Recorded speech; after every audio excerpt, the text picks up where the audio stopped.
Laura arrives at the hospital to see Cyrus. Cyrus explains his encounter with Sonny has led him to a revelation. He provokes Sonny at the church, and he has let his anger go and only wants peace. Laura asks if that is why he called her here first thing in the morning. He says he called her as there is a lost soul in need of her help. Spencer walks in and Cyrus says he's right on time. Laura asks what is going on. Cyrus says he had a visitor last night, someone who was desperate and alone. Spencer knows it was Esm, and Laura demands to know what is going on.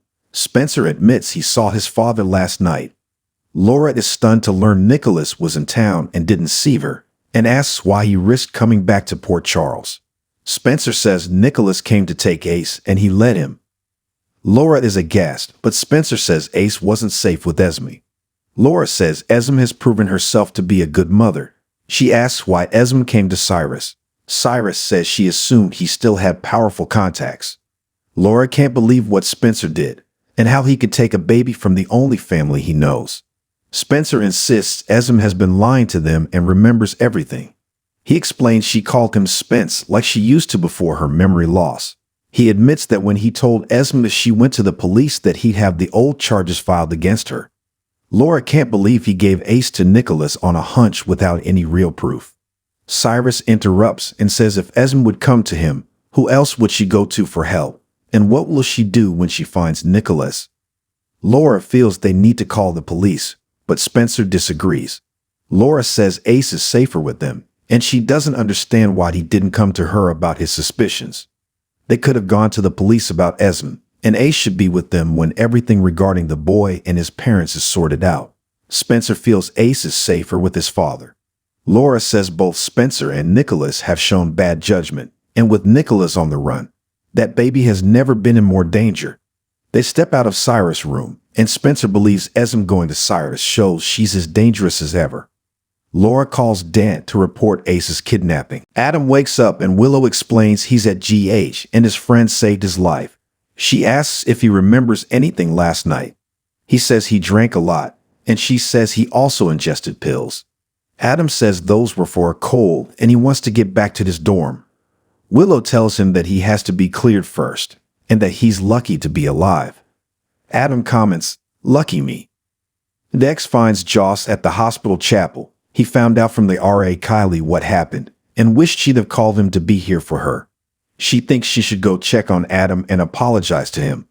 Dex says the only people who should be apologizing to him are his parents. Joss realizes Adam needs help. Dex adds, "And a good friend, which is what you've been." Back in Adam's room, Portia shows up to check on Adam. Adam asks when he can leave, and Willow excuses herself.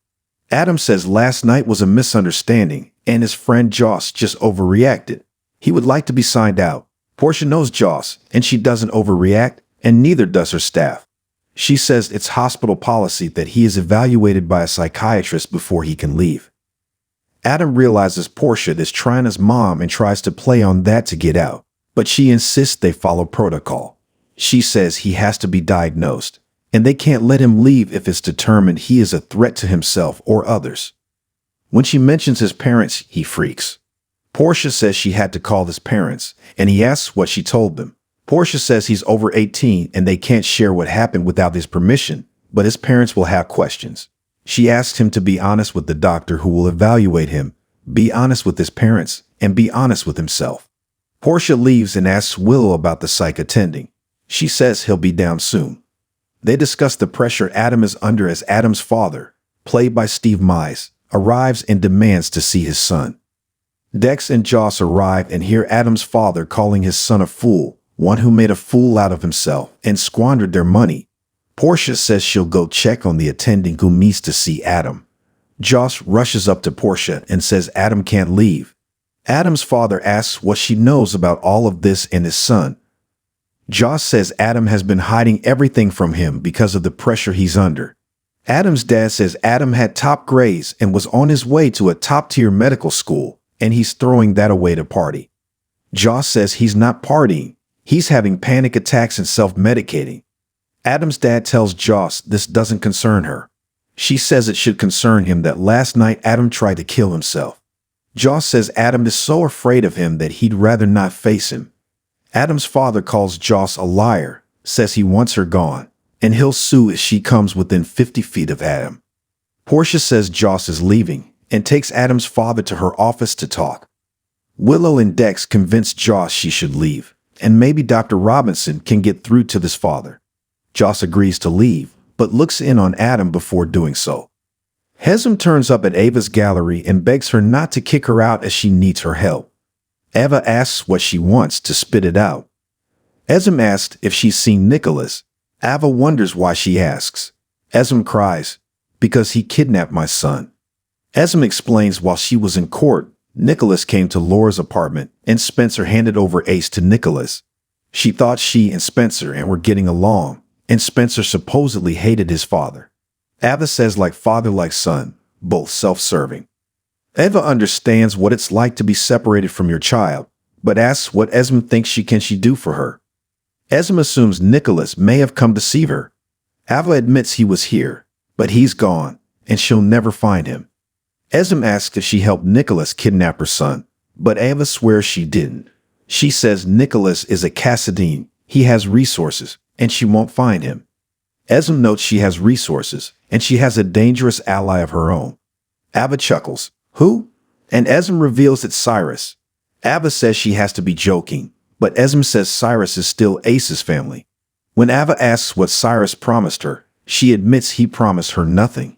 She breaks down and says she's all alone in this and rushes off. Sam stops by Bobbie's, where Carly is interviewing people for assistant manager. Carly offers to get Sam something, but she tells Carly that she's waiting on Drew. Carly says she'll be waiting a long time for Drew. Sam admits she and Drew have been out of step recently, and she arranged this meeting to try and get through these issues. Sam thinks things have been tense since he got home from Pentonville. Sam asks Carly if she has noticed Drew's change since he came back. Carly says Drew is struggling after his experience in Pentonville, and just when he was getting his bearings they found out Nina called the SEC on them and her mother died. Sam says Drew seems angry at the world, not just Nina. Carly says she's trying to move on and keep her mom's legacy alive. She says her mom gave people second chances, which is what they need to do for Drew. Sam says if there is any way she can help Drew, then she'll listen to her ideas. They rehash Drew choosing to go to prison to protect Carly, and Carly says that's why she's determined to help him through this. Nina arrives at Crimson and finds her office being packed up by movers. She announces she's calling security, but one mover says they are doing their job. She asks who ordered this. Drew walks in and tells Nina that he did. She scoffs that he can't order her out of her own office. He says this is business. He owns Aurora, and Aurora owns Crimson, and she's fired. Nina says he made a mistake, and she's not going to roll over and accept this. She says Michael still runs Aurora, and he's a person of business and knows without her this magazine will drown. She made Crimson one of the top fashion magazines in the country, and Aurora's flagship title. She asks what kind of father tanks his company when his daughter is a major share owner. Angry, Drew warns Nina not to bring his daughter into this. Drew asks if he ever did something to her to warrant what she did to him. She says this was all about Carly, and she didn't want him to go to prison. He says she was so hell-bent on getting back at Carly, and this is really about her insecurity. He says she hates that Carly has a closer relationship with Wiley, Amelia, Willow, and even Sonny. Nina says he needs to take some accountability. He stepped up to save Carly when he didn't have to. Nina tells Drew to talk to legal. He just can't fire her, and without her, there is no magazine. Drew says he knows that, and he doesn't care. He will do anything to make her pay. She says so he's willing to shutter the magazine and lay off the staff to get back at her. Drew says that's on her, and Crimson and all its staff are out of business unless she signs a legal document agreeing she's been terminated. Drew walks out, and Nina sees a photo of her and Willow and the kids in a box. Drew returns and asks what she's decided.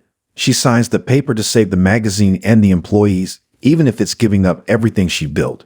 Drew gloats Crimson was never in danger. He's not stupid, and Crimson will be just fine without her. She says the magazine is nothing without her. Does he think he can keep the photographers, the designers, and the editorial staff? She yells she's irreplicable, but Drew reveals he's already replaced her. Carly walks in and smiles at Nina. On the next General Hospital, Esm turns to Heather. Laura speaks to Dante.